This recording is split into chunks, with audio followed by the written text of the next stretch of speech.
Hello and welcome to Study English IELTS Preparation. I'm Margot Politis. Today we'll look at some aspects of discussing a topic, which is something you are expected to do in Part 3 of the IELTS speaking test. In Part 3 of the speaking test, you participate in a two-way discussion to test your ability to discuss a topic in depth in a number of ways. These may include speculating, comparing and contrasting, or identifying a trend. The speaker in the next clip identifies a trend. What is the trend? The fastest growing area of identity fraud is in internet services, such as people breaking into internet banking accounts, credit card fraud over the internet, people using fraudulent credit cards, fraudulent identities to essentially break into other people's accounts and essentially steal their money. The trend he's identified is the fastest growing crime in the world, identity fraud. If we listen further, he explains why it's a problem. The traditional way to protect internet banking and other secure applications is through passwords and PIN numbers. And these are totally inadequate in an area where identity-related fraud is growing at such a high rate. He tells us it's a problem because the traditional ways to protect internet banking are inadequate. But he has a solution.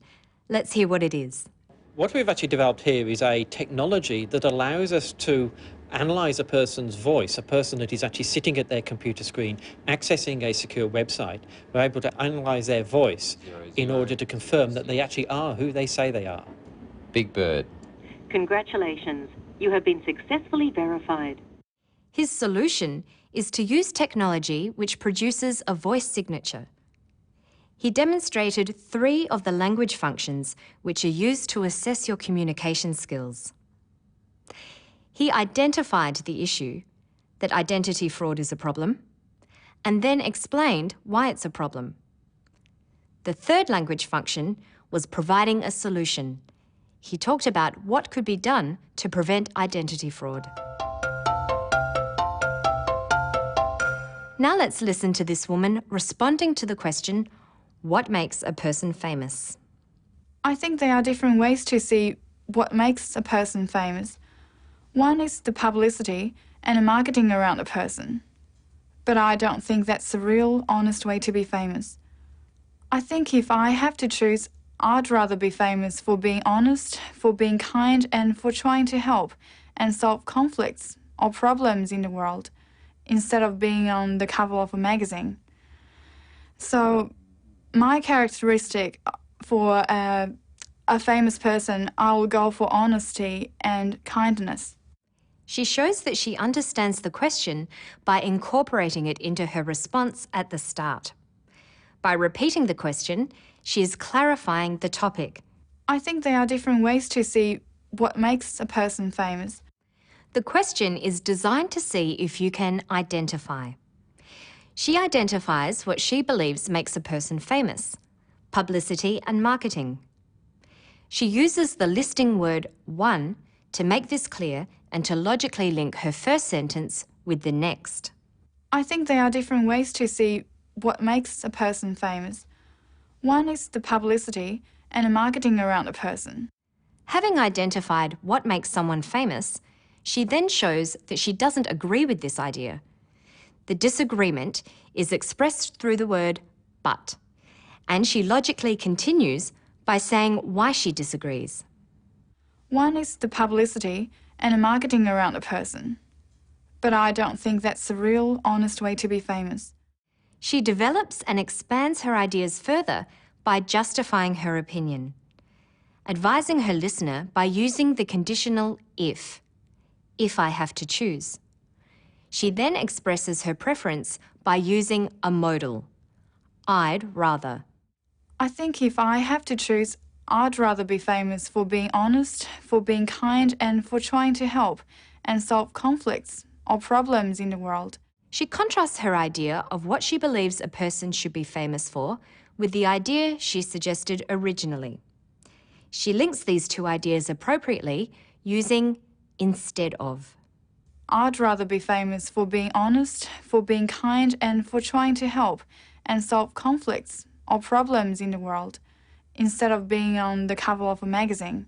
She rounds off her answer by summarising concisely her idea of what makes a person famous. She uses the conjunction so to make this final statement. So, my characteristic for a famous person, I will go for honesty and kindness. So she clarifies, identifies, disagrees, gives an opinion, advises, shows a preference, contrasts ideas, and summarises.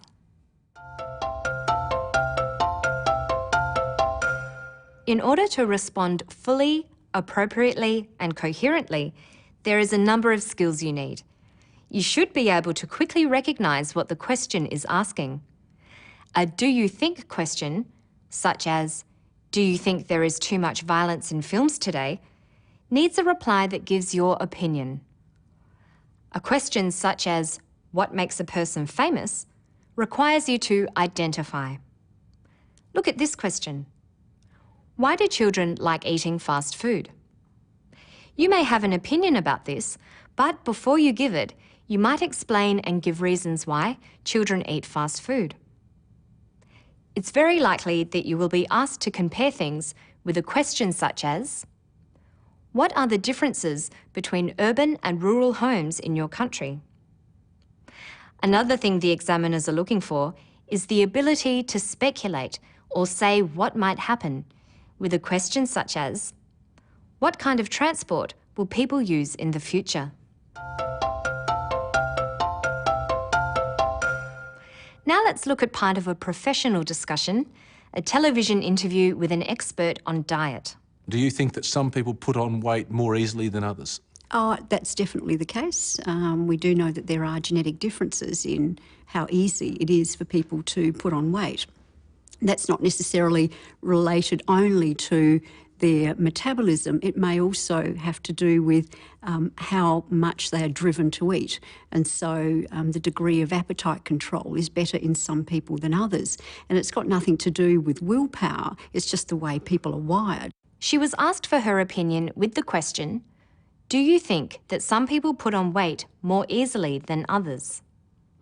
Being an expert, she gives it quickly and decisively. That's definitely the case.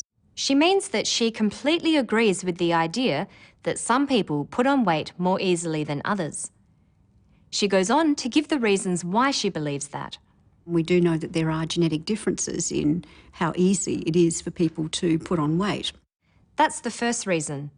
Some people put on more weight from the same amount of food because they're born that way. There are genetic differences. But there's another reason. Listen to the way she develops this. That's not necessarily related only to their metabolism. It may also have to do with how much they are driven to eat. That's not necessarily related only to their metabolism. Metabolism is how your body responds to food. The important words are not necessarily related only to. This means that metabolism is not the only reason people put on weight. Another reason may be how hungry people are, how much they are driven to eat. Notice she introduces this idea with the word may. This means this time she's not completely certain that this is the case. Listen again. That's not necessarily related only to their metabolism. It may also have to do with how much they are driven to eat. She concludes with a hypothetical example using if.